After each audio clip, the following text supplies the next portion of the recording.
Peace be with you, brothers and sisters. I always love seeing when the kids come out and they perform their song or their stishok. It ties in a little bit to what I'm going to be talking about today. I've noticed that when these children come up, even when they're terrified, they're scared of saying what they're going to be saying in front of so many people, their eyes are scanning. Their eyes are scanning throughout this crowd. They know roughly where their parents are sitting. They're looking for their parents. They want to know that their parents' presence is here. They want to know that they are being supported. This presence to them is probably the most important thing here, because even if they said that stishok or they sang that song perfectly in tune like they just did, it doesn't matter if their parents weren't here to hear them. So, peace be with you, brothers and sisters. As you know, today we celebrate the mothers in our lives, whether it be your mother or it be the mother of your children. Though there are plenty of good examples all throughout scriptures, that is not what I'm going to be talking about today. I will not tell you about the various mothers of scriptures that are going to be examples for us. Instead, I want to encourage the church in a different way. My encouragement is this: for us to pray like it matters. For us to pray like Jesus prayed, for us to pray like Moses prayed. It so happens that one of the superpowers that mothers seem to have is prayer. I can guarantee that no one else has prayed for you harder, more often, and more fervently than your own mother has. I've witnessed this in my own life.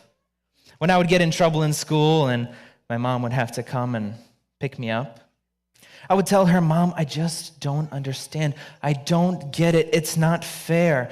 Everybody did it. Every one of my friends did what I did. How come they keep getting away with it and I'm the only one that gets caught? It's just not fair. And as I was explaining this great misfortune to my mom, her eyes welled up with tears.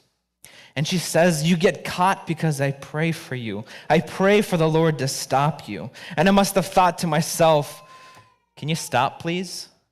I'm getting tired of getting caught." At the time, I had no idea how those things even came together. And to be honest, I probably did want to tell her, "Hey, can you stop? I'm really tired of getting in trouble. You can help both of us out here." But her prayer kept me from getting away with the things that I was doing. I see it with my wife when we come down we come to our knees and pray as a family, and she nudges me to pray more for our son because she thinks it wasn't enough. I see it in her prayer. I see it in the way that she cares for our son. But a life of intentional prayer is something that we are all called for, not just the mothers.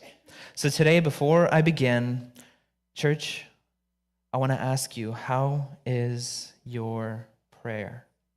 Is it constant and is it vibrant?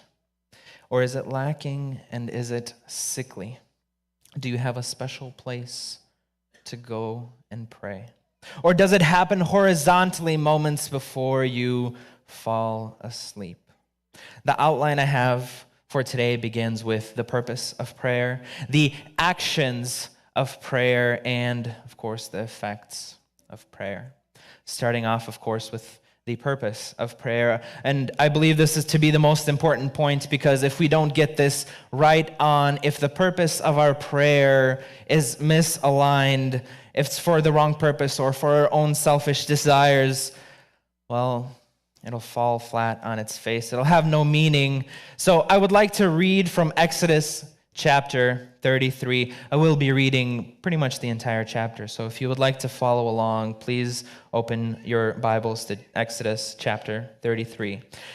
What we're going to be reading about today takes place right after Moses came down from the mountain and discovered that God's people, the people that he led out of Egypt, had made a calf, an image, an idol to worship instead of God himself.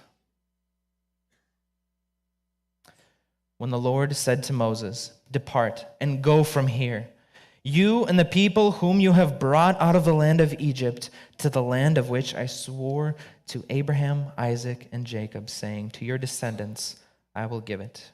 And I will send my angel before you. I will drive out the Canaanite, and the Amorite, and the Hittite, and the Perizzite, and the Hivite, and the Jebusite. Go up to a land flowing with milk and honey. For I will not go up in your midst, lest I consume you on the way, for you are a stiff-necked people." And when when the people heard the bad news, they mourned. And no one put on his ornaments, for the Lord had said to Moses, "Say to the children of Israel, you are a stiff-necked people.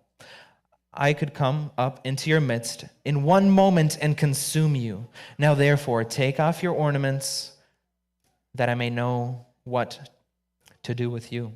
So the children of Israel stripped themselves of their ornaments by Mount Horeb. Moses took his tent and pitched it outside of camp, far from the camp. He called it the tabernacle of meetings. And it came to pass that everyone who sought the Lord went out to the tabernacle of meeting and was outside the camp. So it was, whenever Moses went out to the tabernacle, that all the people rose, and each man stood at his tent and watched Moses until he had gone into the tabernacle. And it came to pass, when Moses entered the tabernacle, that the pillar of cloud descended and stood at the door of the tabernacle. And the Lord talked with Moses. All the people saw the pillar of cloud standing at the tabernacle door, and the people rose and worshipped, each man at his door. So the Lord spoke to Moses face to face. As a man speaks to his friend, he would return to camp, but his servant Joshua, son of Nun, a young man, did not depart from the tabernacle. Then Moses said to the Lord, "See, you say to me, 'Bring up these people,' but you have not let me know whom you will send with me. Yet you have said, 'I know you by name,' and you have also found grace in my sight. Now therefore, I pray, if I found grace in your sight, show me now your way, that I may know you and that I may find grace in your sight, and consider that this nation is your people." And he says, "My presence will go with you, and I will give you rest." Then he said to him, "If your presence does not go with us, do not bring us up from here. For how then will it be known that your people and I have found grace in your sight, except you go with us? So we shall separate your people and I from all the people whom are upon the face of the earth." So the Lord said to Moses, "I will do this thing that you have spoken, for you have found grace in my sight, and I know you by name." And he said, "Please show me your glory." Then he said, "I will make my goodness pass before you, and I will proclaim the name of the Lord before you. I will be gracious to whom I will be gracious, and I will have compassion on whom I have compassion." But he said, "You cannot see my face, for no man shall see me and live." And the Lord said, "Here is a place by me. You shall stand on the rock. So it shall be, while my glory passes by, that I put you on the cleft of the rock, and I will cover you with my hand while I pass by. Then I will take away my hand, and you shall see my back, but my face shall not be seen." Now, the reason I read this whole chapter, I really tried to pick and choose, but I feel like this worked together so well. This is such a powerful image of a man that longs to see God's glory, a man that longs to be in the presence of God, not just the benefits of what it means to be God's people, right? Because when God told him that you are such a stubborn nation, you know what?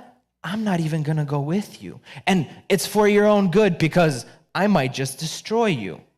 Because you don't listen to me. You do what you want. You made an idol to celebrate what I have done. You are such a stubborn people. You know what? For your own good, I'm going to send a messenger with you so that you might enjoy all of these blessings that I promised to your ancestors, but I'm not going to go with you because I might just destroy you. What does Moses say to that? Does Moses say, well, as long as we end up in the land of milk and honey, I'm happy with that? Does he say, oh, you're telling me this is a stubborn nation? I completely understand, God. They are very stubborn and horrible. I listen to their complaints every single day. These people left captivity, slavery, and all of a sudden, this is worse. Good thing I had 40 years to humble myself. Otherwise, I'd be losing my temper with them for sure. Just send whomever you deem necessary. We understand. Send whoever you want. As long as we get to the land of milk and honey, we'll be grateful. No. When he hears that God won't go with him, that God's presence will be separate from them, that God is just going to send a messenger, he says, you know what? If you don't lead us, if your presence is not here with us, I don't even want to go to the promised land. I want nothing to do with it. I require your presence above everything else. That is what sets our nation apart. Moses knew the real purpose for prayer, for this communion with the Father. He desired the presence of God above all else. He set up a place for prayer, to intercede for the people, and to speak with God the Father. It's something that we see Jesus do as well. Although he didn't set up a separate tent, we see him go away to a quiet place so often to be alone in prayer. And while he is God, he had humanity added to his divinity. He needed that prayer. Moses and Jesus are both very intentional with their prayer life. It is important for us to have a place as well, to make it regular and to make it essential. It has to be intentional. There's nothing wrong with waking up and meditating on God's glory or falling asleep doing the same thing, but your place of prayer must be separate and it must be intentional. It has to be regular for it to become a habit, and it must be essential. I would love to say that it's something that we need to strive to do every day, that everybody here needs to set a goal to go into their quiet place and to pray every single day. But the truth is, we are all Christians. We are not Christ. We're not perfect. We will forget. The day will come when we don't plan for it, when we don't prioritize it. Something else gets in the way, and we spent an entire day without intentional prayer. We get busy and forget. And when we set a goal of doing it every day, we fail and we are overcome by this guilt. The goal should be to make it a habit, so that when we come back from this absence, it is not, oh, I am so sorry, Jesus, I missed a day, I missed a week, I missed 3 months. How could I have missed all this time? I am so sorry. It is, oh, Jesus, I have missed you for a day, for 3 days, for a week, for a month. I have missed talking to you for all this time. Do not turn it into a rule, but form a habit. My last point that is if you practice these things, there will be results. When Moses asked to see God's glory, and the tablets have been remade, in all his communication with God the Father, Moses descended Mount Sinai, not knowing that his face was glowing. He did not realize it, but he was in the presence of the Father, and it was very obvious to those around him. It will be obvious with us as well in the way that you carry yourself, in the way that you lead your life, when you have intentional prayer that has power. Your face probably will not glow, but an intimacy with the Father through prayer is seen by those around you, and it is contagious. I want to end off this word with this. When Jesus was mentally drained, he went away to pray.